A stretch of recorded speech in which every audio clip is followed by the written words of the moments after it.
Shalom mes chers frères et sœurs, soyez bénis, que la grâce et la paix du Seigneur soient avec chacun d'entre vous. Nous bénissons encore le Seigneur pour ce moment, pour sa respiration qu'il nous accorde et pour son inspiration qu'il nous donne, afin que nous puissions encore apprendre de lui. Nous sommes dans notre rubrique, une courte exhortation, et nous allons parler aujourd'hui dans Matthieu chapitre 6. Matthieu chapitre 6, nous allons parler des inquiétudes. Et le Seigneur, le message qu'il m'a donné, c'est dans Matthieu chapitre 6. Et nous allons aller voir ce que le Seigneur nous dit très rapidement dans ce passage de Matthieu chapitre 6.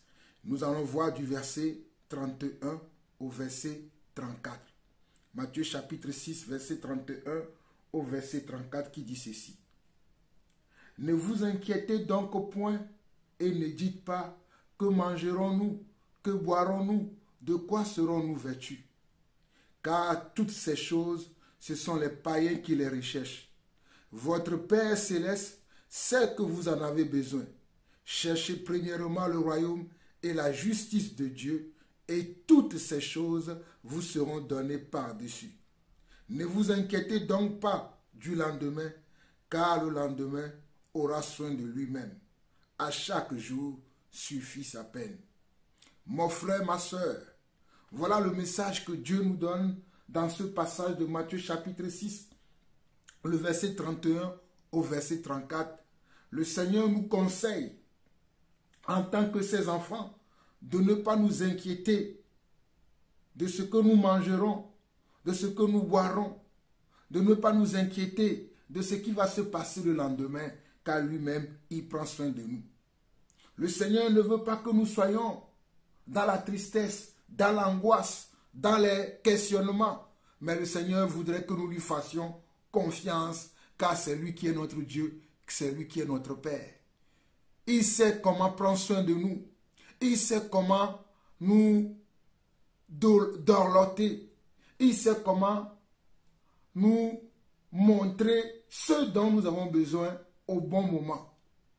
Parfois, nous-mêmes, nous avons des mauvaises pensées parce que nous voudrions avoir telle chose à tel moment.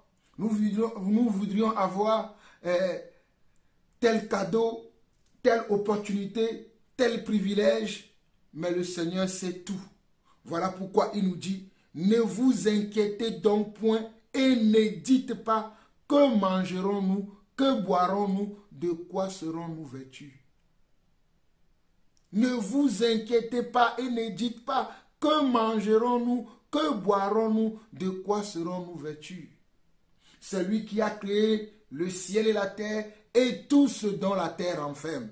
Donc il sait à quel moment il va te nourrir, toi qui es une créature également qu'il a créée. Et toi tu es au-dessus des choses qui sont dans le monde parce que toi, tu es créé selon son image et selon sa ressemblance. Il ne pourra jamais t'abandonner. Il ne pourra jamais te délaisser. Il ne délaisse jamais ses enfants. Voilà pourquoi il dit au verset 32. Car toutes ces choses, ce sont les païens qui les recherchent. Quand on dit ce sont les païens qui les recherchent, cela veut dire ce sont ceux qui ne croient pas en Dieu. Ce sont ceux qui ne croient pas en Dieu, qui courent derrière ce qu'ils vont manger, ce qu'ils vont boire et de quoi ils seront vêtus. Ce sont ceux qui ne croient pas en Dieu qui courent derrière ces choses. Mais toi qui crois en Dieu, toi qui es un enfant de Dieu, tu ne peux pas courir derrière ces choses parce que tu sais que ton Dieu prend soin de toi. Parce que tu sais que ton Dieu est avec toi. Parce que tu sais que ton Dieu est là avec toi. Puisqu'il a promis qu'il sera avec nous jusqu'à la fin du monde. Voilà pourquoi au verset 33, il te dit, cherchez premièrement le royaume et la justice de Dieu et toutes ces choses. Tu vois, il ne faut pas renverser les priorités. Il ne faut pas renverser les priorités. La première priorité que tu dois avoir, c'est de chercher d'abord la justice de Dieu et le royaume de Dieu. Tu dois d'abord chercher le royaume de Dieu et la justice de Dieu et toutes les autres choses dont tu auras besoin, le Seigneur te les donnera. Toutes les autres choses qu'il te faudra pour vivre dans ce monde ou sur cette terre, le Seigneur te le donnera au bon moment. Tu ne dois pas toi-même commencer à chercher ces choses, à courir derrière ces choses, à tel point d'oublier le Seigneur, à tel point d'oublier qu'il y a ton Dieu. Ceux qui font, ou bien ceux qui agissent de cette manière-là, ceux qui ont cette méthode, cette façon de faire, de courir derrière les choses, c'est parce qu'ils n'ont pas foi en Dieu. Mais toi, tu as la foi en Dieu. Toi, tu es un enfant de Dieu. Tu n'es pas comme ceux-là qui n'ont pas d'espoir. Tu n'es pas comme ceux-là qui n'ont pas de promesse. Mais toi, il t'a donné une promesse. En nous, il nous a donné une promesse. Voilà pourquoi même si les choses vont de mal en pire, tu vas garder ton calme. Tu vas garder ton sang-froid. Et tu vas croire que le Seigneur t'ouvrira une porte. Le Seigneur t'effrayera un chemin. Le Seigneur mettra quelque chose à ta disposition. Tu auras une opportunité qui va arriver.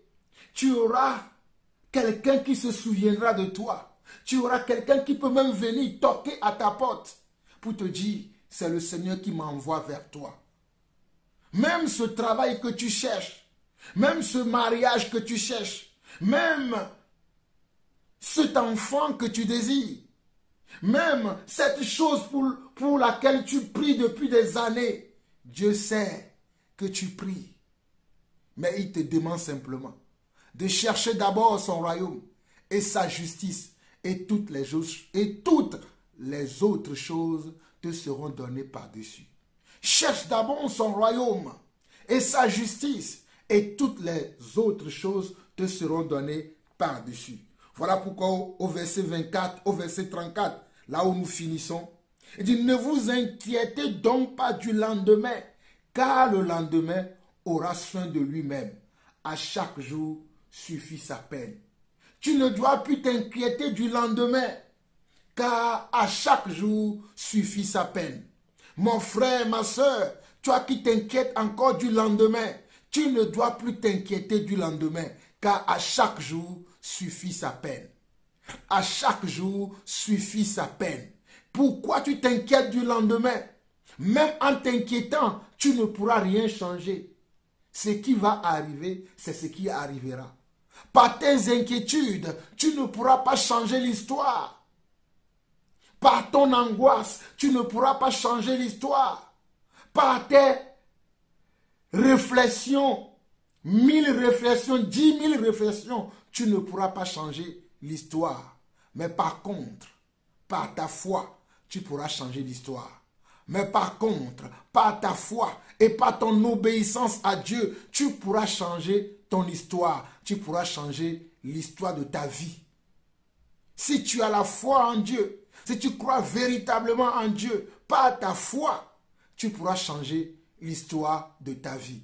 Alors mon frère, alors ma soeur, ne t'inquiète plus du lendemain. Ne t'inquiète plus de ce qui va se passer après. Mais aie toujours confiance en Dieu et sache que ce que Dieu dit, il le fait. Il ne t'a pas abandonné. Il sait pourquoi. Il est là, il te regarde. Tu penses qu'il n'y a personne qui te regarde, mais lui, il te regarde parce qu'il a prévu un temps pour venir à ton secours. Que le Seigneur te bénisse. Toi qui as écouté cette exhortation, vous avez écouté la voix de votre frère, le serviteur, l'apôtre Jean-Paul. Soyez bénis. Bye bye.